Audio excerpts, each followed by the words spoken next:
প্রিয় সুধী, সবাইকে স্বাগত জানাচ্ছি ডেভেলপমেন্ট ডিসকোর্স অনুষ্ঠানে। আমি তানজিম ফেরদৌস। আজকে আমাদের সাথে উপস্থিত রয়েছেন জনাব Syed Nasim Manzur, managing director Apex footwear. Nasim ভাই, আপনাকে স্বাগত। আপনার ভাষ্যমতে এখন ইন্ডাস্ট্রিতে, যদি আমি একেবারে স্পেসিফিক হই, যেসব প্রোডাকশন হয় বা ইন্ডাস্ট্রি রয়েছে, সেসব ইন্ডাস্ট্রিতে তিনটি বড় বড় চ্যালেঞ্জ কি? ধন্যবাদ। ধন্যবাদ ডেইলি স্টারকে আজকে এই আয়োজনের জন্য। আমার মনে হয় আমি যদি তিনটি সবচেয়ে বড় চ্যালেঞ্জ বলি, সেই তিনটি চ্যালেঞ্জই এক: নিরাপত্তা, নিরাপত্তা, নিরাপত্তা। এই মুহূর্তে যদি আমরা আমাদের এই ফ্যাক্টরিগুলোকে, যেগুলো বিভিন্ন জায়গায় কাজ করছে, সেটা আন্তর্জাতিক রপ্তানির জন্য হোক, স্থানীয় মার্কেটের জন্য হোক, এগুলোকে আমাদেরকে অ্যাকসেপ্ট করতে হবে যে এগুলো জাতীয় সম্পদ। These are national assets. একটা ফ্যাক্টরি কোথাও যদি আক্রমণ হয়, সেই ফ্যাক্টরিটা যদি লুট হয়, সেই ফ্যাক্টরি যদি আগুন দেওয়া হয়, সেটাতে প্রথমে হচ্ছে ক্ষতিগ্রস্ত হচ্ছে অবশ্যই যারা ফ্যাক্টরির মালিক, কিন্তু তার থেকে বেশি ক্ষতিগ্রস্ত যারা ফ্যাক্টরিতে কাজ করে। আমরা দুঃখের সাথে এখনও দেখতে পাচ্ছি যে বাংলাদেশের যেটা প্রধান চালিকা শক্তি আপনাদের রপ্তানি ক্ষেত্রে, সেটা হচ্ছে আরএমজির বছরে $36 বিলিয়ন এক্সপোর্ট যদি আমরা গড়ে ধরি, তার মানে মাসে $3 বিলিয়ন, 15 দিনে $1.5 বিলিয়ন।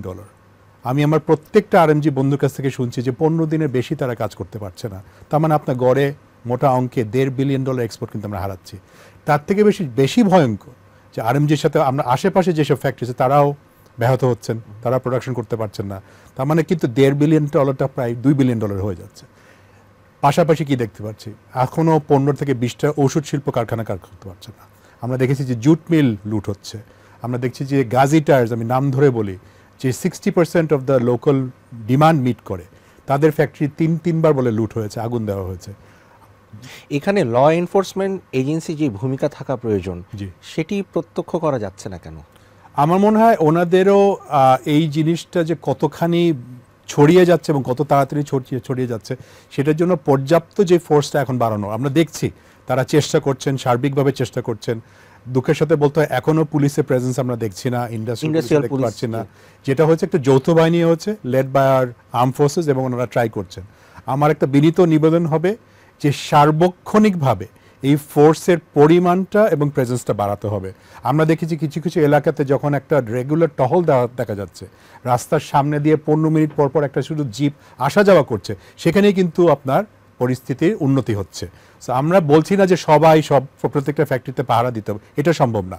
কিন্তু যদি আমরা একটা কনস্ট্যান্ট রেগুলার ইনফোর্সেবল প্রেজেন্স দেখি, হয়তো বা যতখানি মোতায়েন করা হচ্ছে তার থেকে দ্বিগুণ করতে হবে। এটা সাময়িক, এটা 1 সপ্তাহ 2 সপ্তাহ করলেই কিন্তু আমরা মনে করি বেশিরভাগ ফ্যাক্টরির কারখানা ওয়ার্কাররা কিন্তু এই ভায়োলেন্স চাচ্ছে না, তারা এর মধ্যে নেই। আমরা ইতিমধ্যে দেখতে পেরেছি যে ওয়ার্কার্স গ্রুপসরা, এমনকি নেতৃবৃন্দ বলেছে যে আমরা এই নাশকতার মধ্যে নেই। তো এইটাকে প্রতিহত করতে হলে প্রথমে আপনাকে ল এনফোর্সমেন্ট করতে হবে, তারপরে তো কমিউনিটি, তারপরে তো ওয়ার্কার। সো আমি মনে করি যে 1, 2, 3-এর মধ্যে আমি 1, 2, 3 এটাই বলবো প্রথমত। দ্বিতীয় যেটা আমি মনে করি খুব দরকার এখন হচ্ছে আস্থার জায়গাটা। আমরা দেখতে পাচ্ছি বিশেষ করে রপ্তানি ক্ষেত্রে, এমনকি স্থানীয় বাজারে, যে বিদেশি বায়াররা, বিদেশি বিনিয়োগকারীরা এখন মনে করছে যে লং টার্ম বাংলাদেশের স্টেবিলিটিটা কি হবে অ্যাজ আ সাপ্লাই সোর্স। আমরা যে বিগত এত বছর ধরে কাজ করে একটা ইমেজ তৈরি করেছে, একটা ব্র্যান্ড তৈরি করেছে, Bangladesh is a reliable sourcing destination, এটা ক্ষুণ্ণ হচ্ছে। সো এইটাকে ওভারকাম করার জন্য আমাদের যেটাই করা দরকার, সেটা পোর্ট অপারেশন, সেটা ব্যাংক অপারেশন, সেটা আমাদের ভেসেল ফ্রিকোয়েন্সি, এগুলো নিয়ে কাজ করতে হবে। থার্ড, যেটা নিয়ে আজকে সবচেয়ে বেশি আলাপ হচ্ছে ডেইলি স্টারে, ফাইন্যান্সিয়াল সিস্টেম স্টেবিলিটি। এইখানে আমার মনে হয় যে খুব বেশি দরকার। আমরা অলরেডি দেখতে পেরেছি যে বাংলাদেশ ব্যাংক খুব ভালো ভালো কিছু মেজার্স নিয়েছে, এগুলোকে আমরা প্রশংসা করি।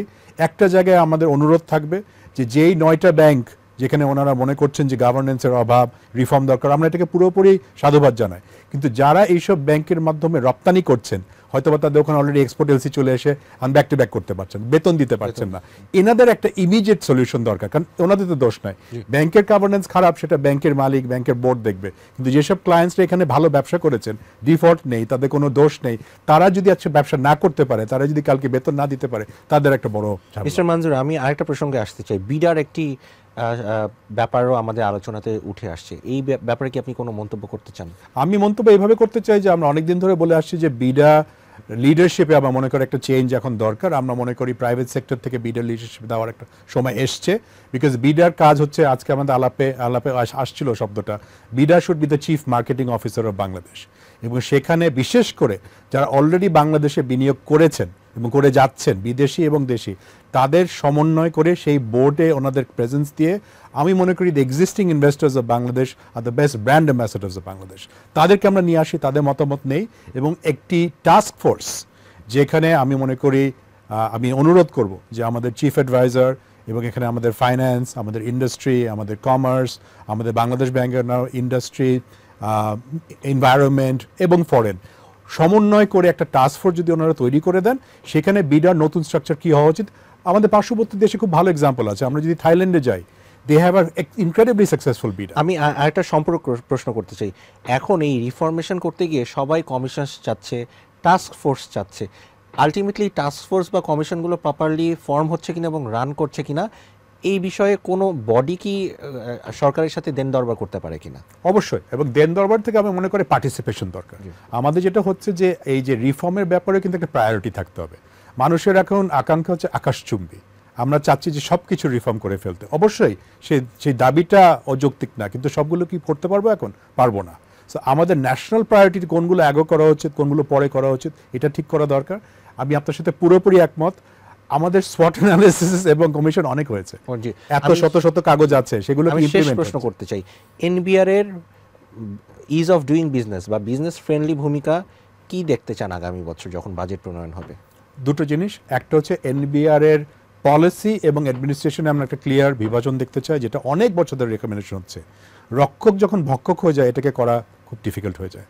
এনবিআরকে আমি পুরোপুরি দোষ দেব না, এনবিআরকে যদি শুধু একমাত্রই তার কেপিআই হয় সে কত টাকা রাজস্ব আদায় করতে পারলো, সেখানে বিনিয়োগ বাড়লো না বিনিয়োগ কমলো, কর্মসংস্থান বাড়লো না কমলো, ব্যবসায়ীরা কি ব্যবসা করতে পারছে না পারছে না, এইটা যদি তাদের দেখার বিষয় না হয়, এনবিআর এর কোনো চেঞ্জ আসবে না।